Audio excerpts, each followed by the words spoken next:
Hi guys, welcome back to my channel. Thanks for tuning in. In today's video, we are talking about fragrance categories and how those categories are being blurred in today's market. Categories are helpful for consumers who want to understand what it is that they usually gravitate towards. And they are frameworks, but they are certainly not rules. So when we think of, for example, an amber gourmand or a floral gourmand, these categories are a way for us to identify a fragrance and have like a light bulb moment and say, okay, I know what that is because I've smelled something similar. But they aren't indicative of the full story. So just because you tend to gravitate towards a sort of vanilla kind of composition and you know that this is, hey, this is a gourmand, or this is a wood, or this is a floral aquatic, these kind of families, as we like to say in the fragrance world, they can certainly be helpful in you deciphering and distinguishing between fragrances. However, they aren't usually indicative of whether or not you're going to like that fragrance just because you already have something like it in your collection. So I think it's important to be really cognizant about this. And when you're shopping online or even in the department store, and a sales associate says to you, oh yeah, this is, our latest amber floral release. Okay, well, I know that I like Coco Mademoiselle, or I like, kind of these other amber florals that are on the market. That's great, but like, does this formulation work for you? Have you worn it throughout the day? Have you tested it? So I think it's important to decipher that key distinction in letting you know in making a buyer's decision. So categories are a way for you to distinguish between perfumes. They're not a way to limit creativity. Let's say if we're going for the kind of same efflocatory notes and we want to produce and be really, one-to-one with, I need an amber floral, in my launch or whatever it may be. That in and of itself, I think, can really limit your creativity and your exposure to other consumers in the market. When we're thinking about, creating a new scent profile, this is something that consumers lean towards. They want to know what the scent profile is. Okay, and it's really important to have this strategy and be cognizant of what it is that you're projecting, because it's usually, when you're thinking about, I want to launch a feminine fragrance or I want to launch a masculine fragrance, and these are the families that tend to fall towards each of those.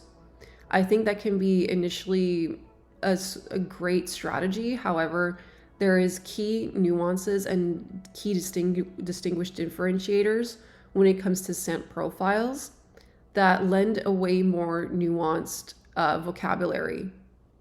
And we're talking about fragrance. So, yeah, like I think if you're a collector and you really lean towards, wood, like you love woodsy notes, and you like spicy, spicy, woody, oriental, floral, that sort of thing.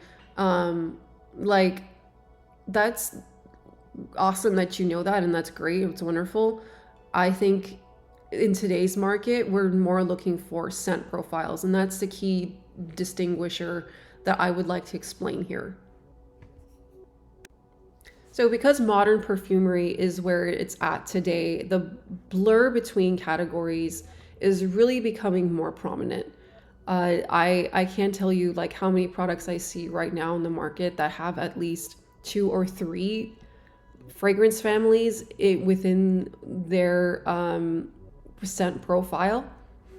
So for example, there's, this whole triad culture and infusing kind of different scent profiles into one fragrance. So that's a really prime example of like not adhering to one sort of fragrance family like was traditionally done like 50 years ago. I think like we're selling ourselves short when we're talking about so yeah, I think the more evolved the fragrance and perfume industry becomes, I think the more we're going to lean less on fragrance families and more on scent profiles.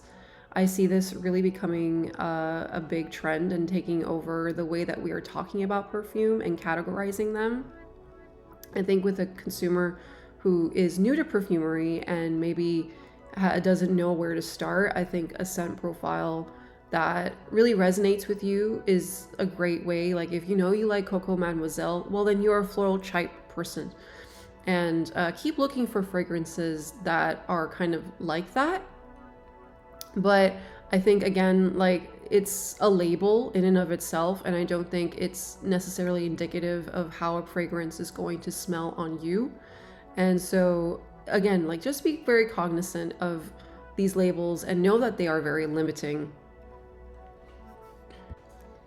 So, the key distinction between a scent profile and a fragrance family, when we're saying that, a fragrance is woody or floral or amber, it's not really telling us the way a perfume feels.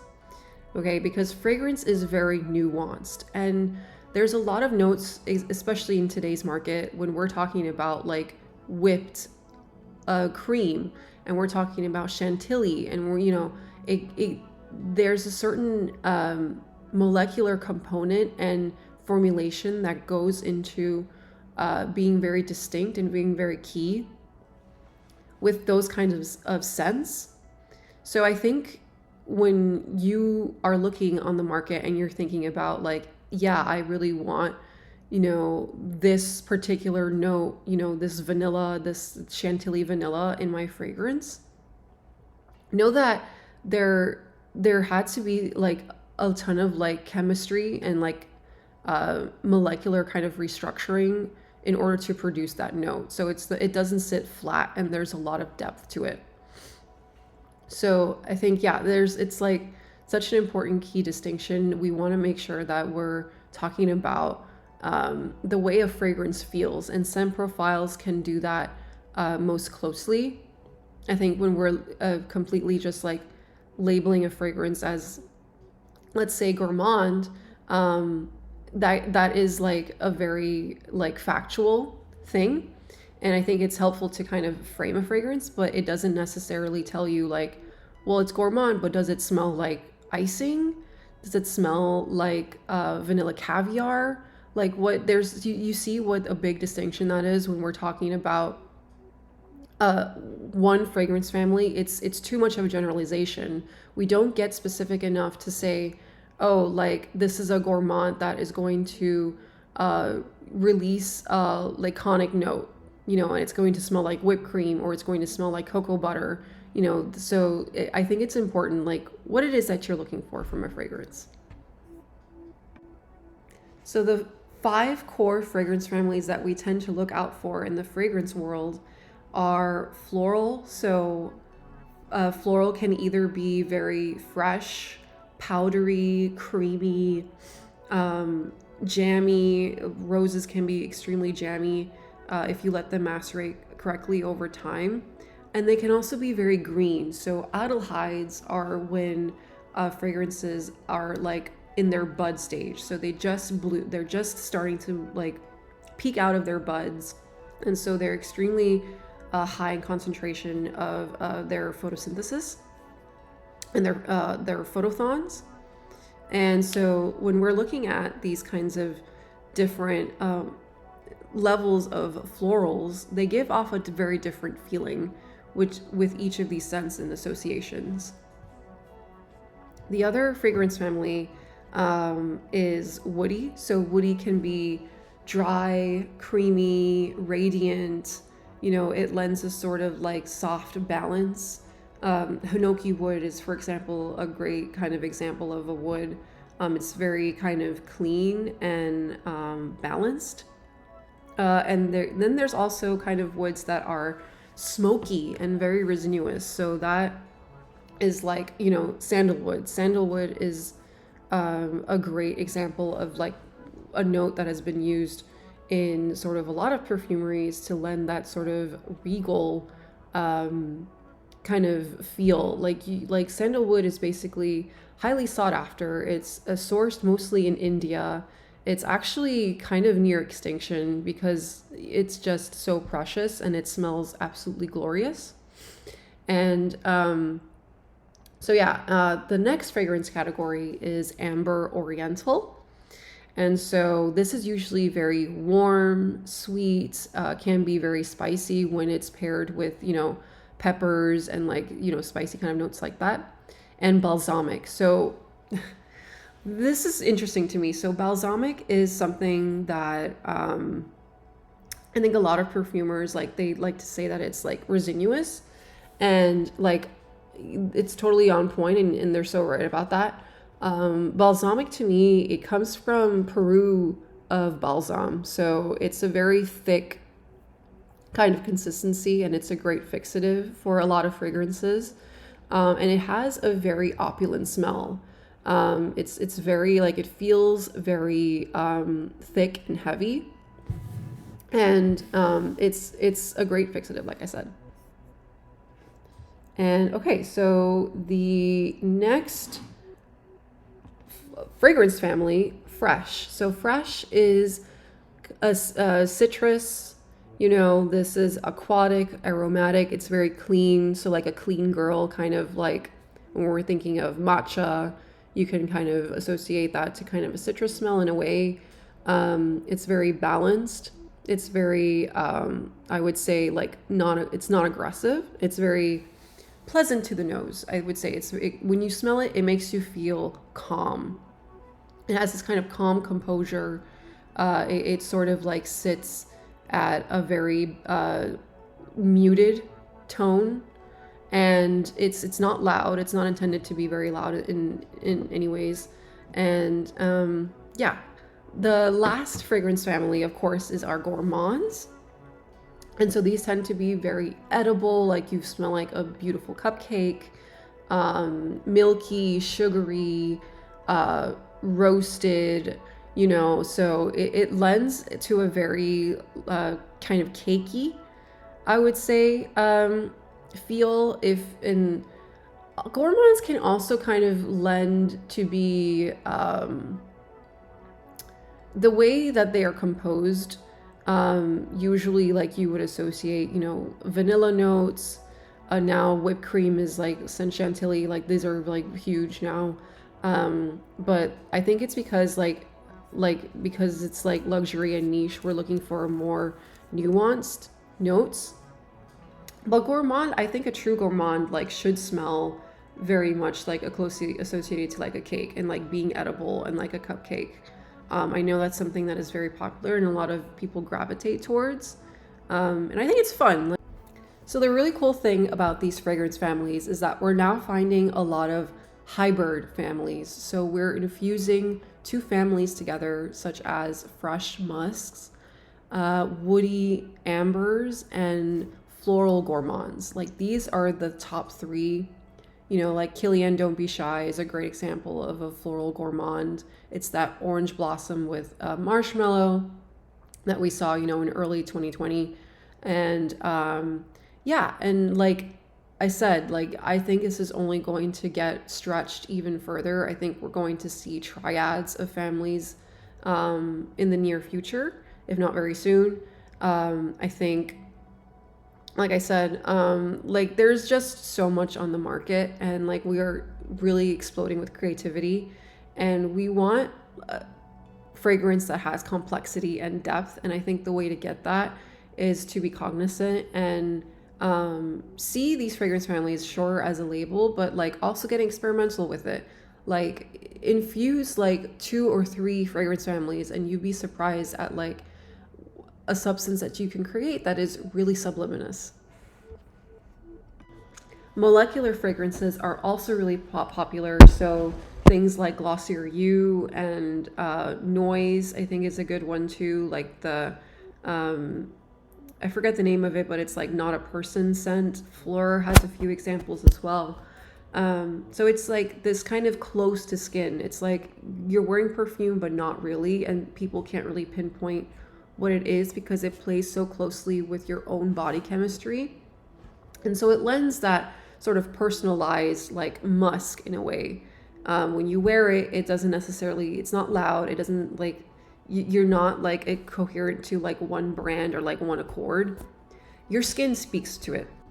So how scent profiles are built. So there's a key distinction when we're talking about the top versus heart versus base notes, because they shape our perception of a perfume. So top notes are first impressions. It's what is sprayed out of a canister or the atomizer, and what ends up on your skin initially. And this is the notes that are first to quickly evaporate in the air. And then you get into your heart or your middle notes. And this is usually like some florals are really popular in the feminine. They offer that kind of lead headway into like your base notes. They help round out your top notes. And so, yeah, this is these, and then the base notes, they shape obviously how your scent wears throughout the rest of the day. Texture is extremely important when it comes to looking at a scent profile. You want to know if it's going to smell creamy, dry, oily, or airy. These are kind of like the key kind of components that come into selecting and distinguishing between scent profiles. So a lot of scent profiles on the market, I would say, lean either really creamy or airy. That's like the most popular ones that I see right now. And it's important to be aware of like what texture you lean towards, because a fragrance, for example, from Guerlain versus a fragrance from Glossier, is going to lend a very different texture. So that's what I mean. Density is also important. So like I was mentioning, like we'll take the Guerlain and Glossier example again. So Guerlain's fragrances tend to be very dense, right? Like they have a lot of density to them because of the materials that they are selected. So like tobacco honey, okay, like you have these kind of like leather, accords, these leather notes. Like it makes for a very dense fragrance. And when you wear it, you kind of like have the same scent trail, like it just leans throughout the day. Like it's kind of like, I wouldn't say it's necessarily flat, but it is kind of the same presentation throughout the day. And when we're thinking about like other kind of densities, sheer, okay, so like eau de toilettes tend to be very sheer as a formulation. In terms of like the fragrance family and scent profiles, we're looking at sort of more aquatic, and we're looking at like fresh herbs, florals, like for example, violet. Like when I think of sheer, I think of something like Daisy by Marc Jacobs, I think is a great example. That to me is a very sheer fragrance. Sure, like there's vanilla and blonde notes at the dry down, but essentially that fragrance leans very sheer. Like I'm gonna have to reapply that, 6 hours, 4 hours later. And enveloping scents are a density that envelops you throughout the day. So like an enveloping scent is essentially one that like you can smell in your clothing. It's a hug. It's a hug, and the density is, I wouldn't say extremely dense. It's not as dense as a Guerlain, but it does. It's kind of like Le Labo. Like Le Labo to me, I think is an enveloping kind of scent profile, because you do have to lean into someone to get like that sniff, the smell of it. So yeah, those are kind of like the three densities that when we're talking about a scent profile, are they sheer, are they dense, or are they enveloping? The last thing to be aware of in terms of scent profiles is it contrast? Like, is there a high contrast between the composition, or is there a harmony in the composition? So high contrast to me, that is when a fragrance is has these kind of like polar opposite notes. So when we're thinking of a scent like tea and incense, that is a high contrast scent profile, because you have the well-balanced and muted note of tea, and then you have this striking opposition of incense. And so what that creates is a polarizing opposite. So Her Confession by Lattafa, I think, is a great example of a scent profile that is contrasting, because you have this kind of sweet, laconic, and like not in a cloying way. Like it's very mature. Like it's a very cocoa butter kind of based fragrance, and it's kind of like when you pair that with the spiciness of cinnamon, you have that very strong contrast. And what it does is it creates a really like it exudes like a very well balanced aura. Like it has like this profile to it that is it feels very luxurious, and it feels very enveloping.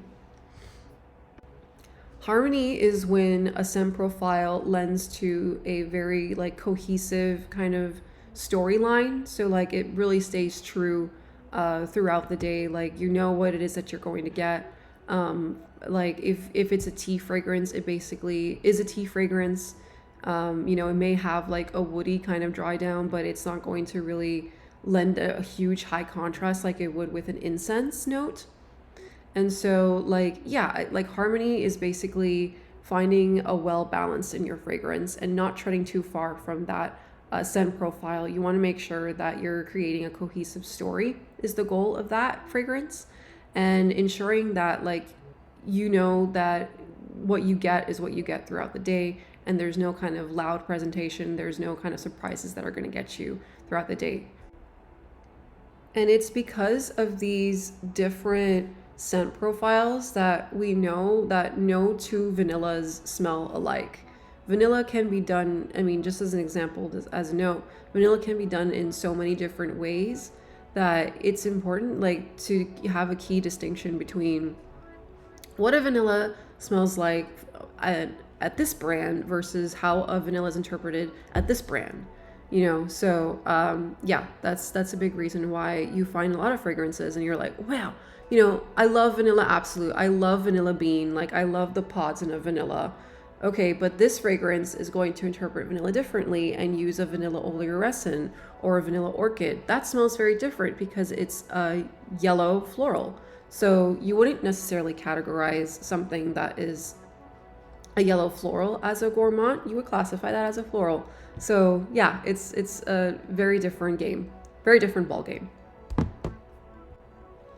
So when, as a consumer, when you are out shopping for a fragrance and you know that you really like rose, so that rose can fall into any number of different categories. Is it a fresh rose? Does it lean more aquatic? Is it paired with lychee? Is it kind of more dark and ambery? Is it jammy? So is it more like a gourmand kind of rose? Is it, yeah, so like you see how you can't really lean off of like, yeah, I like rose and I'm going to go for a rose fragrance. A rose can be done in a number of different ways. It can lean more powdery.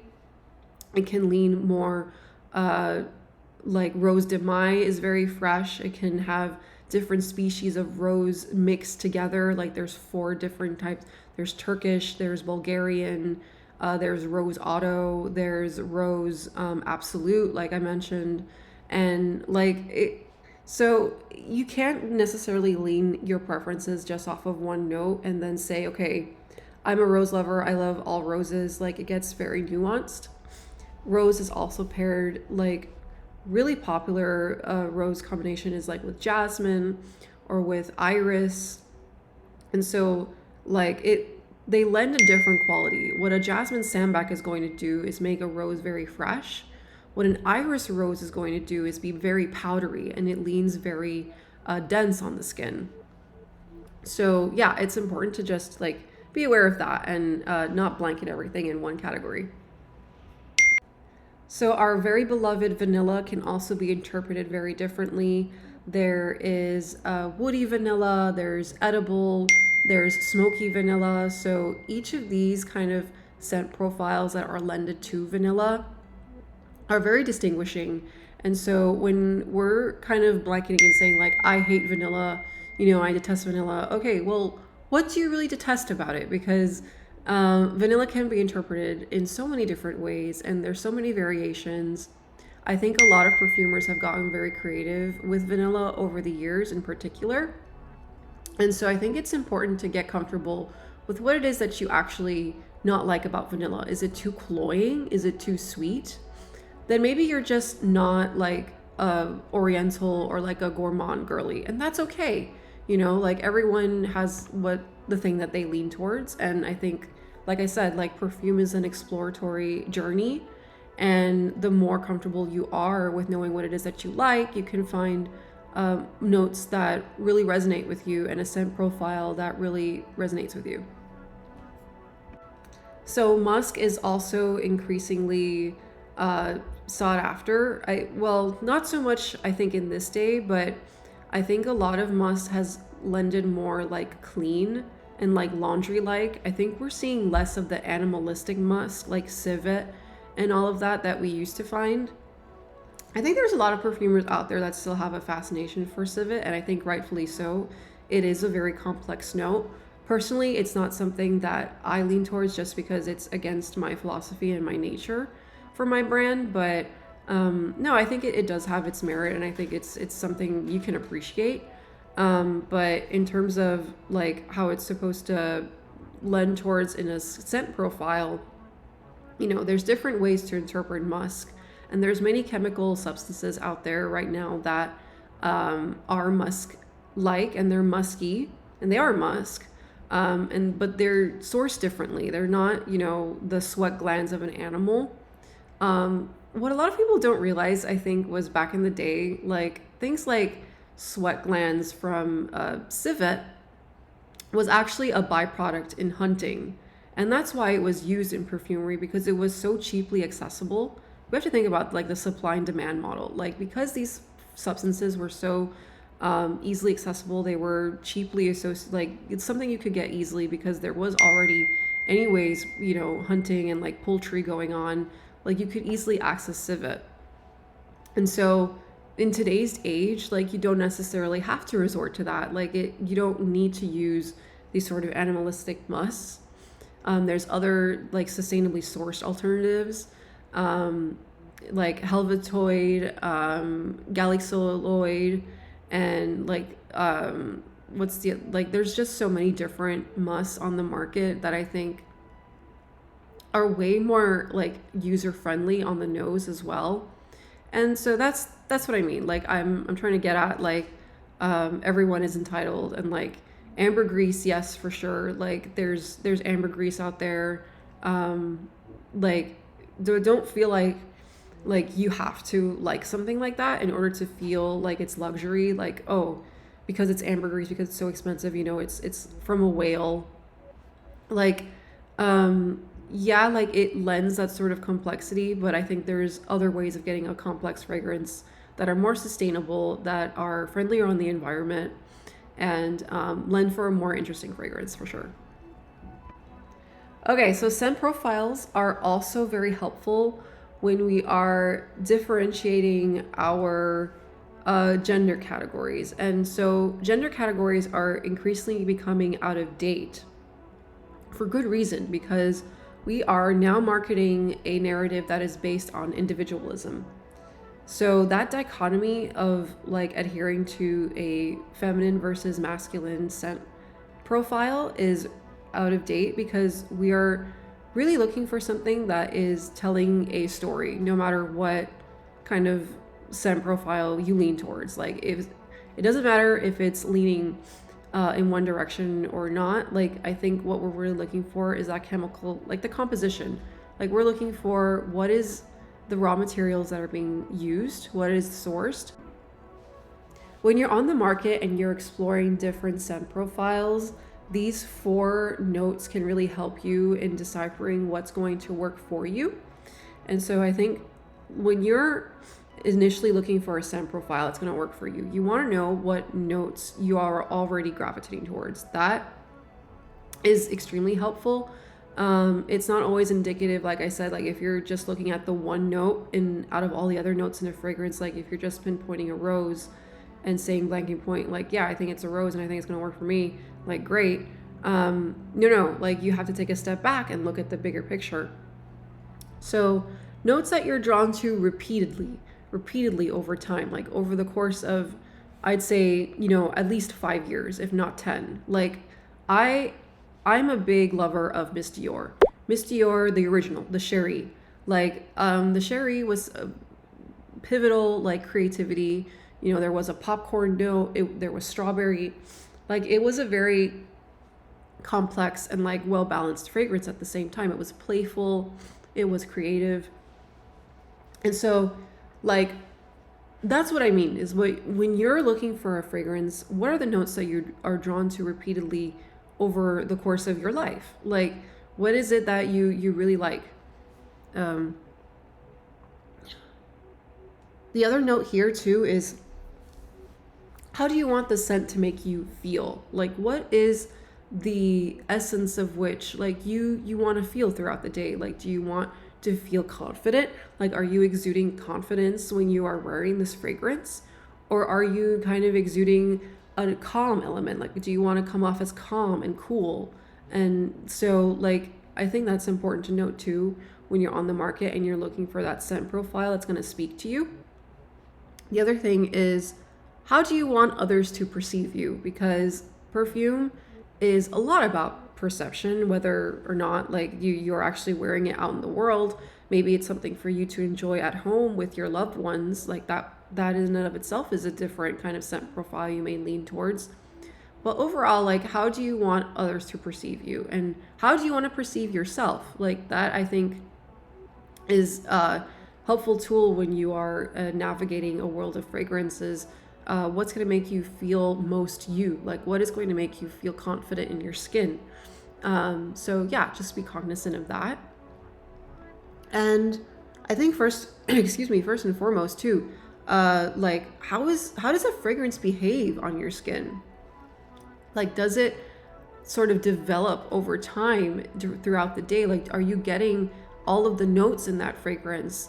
My mom is a great example, for instance. Like, she can wear citrus fragrances. Like, she wears citrus very well. They sit very well on her skin. She doesn't need anything too dense. I think it's the way she has also very obviously, mature skin. And when people mature, aging skin is very different. It should be treated differently. Sun exposure, like the layers of the skin actually thin out over time. So she can wear citrus really, really well, and like kind of like fruity notes. They wear really well on her, and they last throughout the day for her. On me, I can't wear citrus very well because they evaporate very quickly, and so I need something a little bit denser and a little bit more dark and complex. So two people, a fragrance feels very different on everyone. So how perfumers think about categories is solely dependent on the way that a perfumer wants to design that experience. They are not really going after a certain box or like packaging. Like, they're trying to emulate an experience through a perfume. They are thinking about their vision, about long term. How is this fragrance going to fit in the lifestyle of my consumer? Will this be a repeat purchase? Can I lend something that is going to stay on their minds and want to come back to? So, they are pursuing art, really. They want to pursue something that is going to be really meaningful for people and is going to lend a sense of nostalgia in a way too. Like, they want it to be powerful. They want to speak to their childhood. They want to speak to where they are right now in adulthood and tell an unequivocal story, really. The other thing that perfumers really reach towards, and they use categories as reference points, but they're not endpoints, okay? We're not trying to put ourselves in a bucket and say, okay, like, I only want to produce, fresh aquatic perfumes because that's what I like, and I think everybody else is going to like that too. No, we are truly fascinated by every scent ever on the face of this planet. Like, I love florals. I love everything. I love gourmands. I love woods. There isn't really a scent that I don't lean towards, except maybe the civet and ambergris examples that I gave earlier, for reasons that I disclosed. But otherwise, like, no, we want to create an enveloping story and use people as inspiration. Like, we are constantly inspired by things that are in our gravitational reach.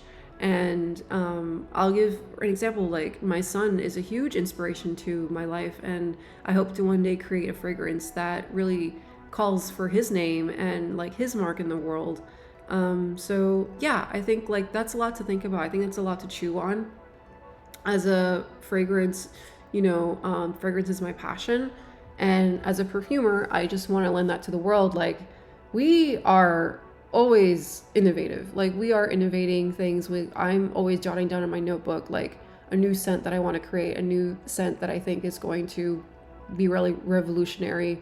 And, I'm also just like fascinated by other perfumers and like what they are think is interesting to create in this day and age. Like, yeah, we have like a lot of historical reference, but I think we're also revolutionizing the way that we create fragrance and the way fragrances are smelling. Okay, so my last point here is that fragrances live between categories. They're these days, like, it is so like challenging to adhere to one fragrance family. There's just, it's impossible, because now we are leaning towards an experience, and because of this new wave of scent profiles that we're leaning towards, like, it's really a matter of like, what scent profile are you going for? What do you want to emulate in your scent profile? And so because of that, like, these scent categories are becoming very much out of date. And it's, because maybe you have liked Floriental spicy in the past, okay, it doesn't necessarily mean that the Floriental spicy that you see online in Amazon, like, it's going to work for you, because there's a different formulation process for each. And each perfumer interprets Oriental spicy in a different way. Like, what kind of spices are they using? Is it nutmeg, coriander, cumin, like cinnamon? Like, there's so many spices on the market. How are you interpreting that? So yeah, I think like it's really fascinating to see, and I'm looking forward as a perfumer to introduce my products to you. If you like this video, go ahead and give it a thumbs up, subscribe to my channel, and follow me on all the things. Thanks so much, and I'll see you here again soon.